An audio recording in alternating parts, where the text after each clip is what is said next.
the emperor suddenly fainted and lay motionless in bed. All the concubines in the arena were kneeling beside him, weeping. But the girl noticed that they weren't just rubbing onions in their eyes, but also deliberately disheveling their hair to look pitiful. But she didn't feel like pretending, convinced that the emperor wouldn't die. She did this because she was a time traveler.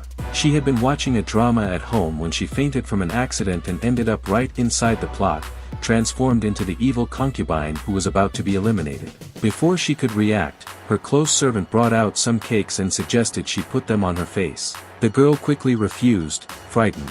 She never imagined that the pet dog she was holding had been the real emperor the day before. The emperor had suddenly fallen ill, and the Imperial doctors couldn't find the cause. Everyone feared he would have no wound, and the only hope was the child in the womb of the scheming woman. But the next second, a servant rushed in to tell the emperor that the scheming woman had fainted. It turned out she had had a fight with another concubine. In a fit of rage, the scheming woman had thrown the concubine's dog into the pond, but the concubine, supported by the emperor's favor, not only humiliated her on the ground but also pushed her servant into the water. The scheming woman, pale as a ghost, immediately fainted.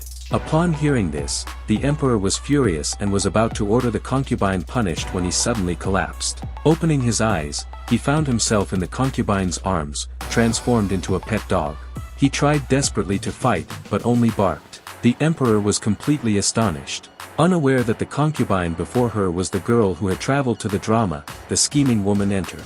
It turned out she wasn't pregnant at all, everyone had been deceived.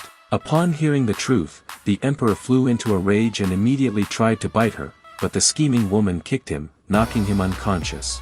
At the same time, the emperor's original body opened his eyes. He immediately wrote an imperial edict. On the other hand, upon learning that the emperor had awakened, the girl was anxious, fearing she would soon be eliminated. The scheming woman, on the contrary, was proud.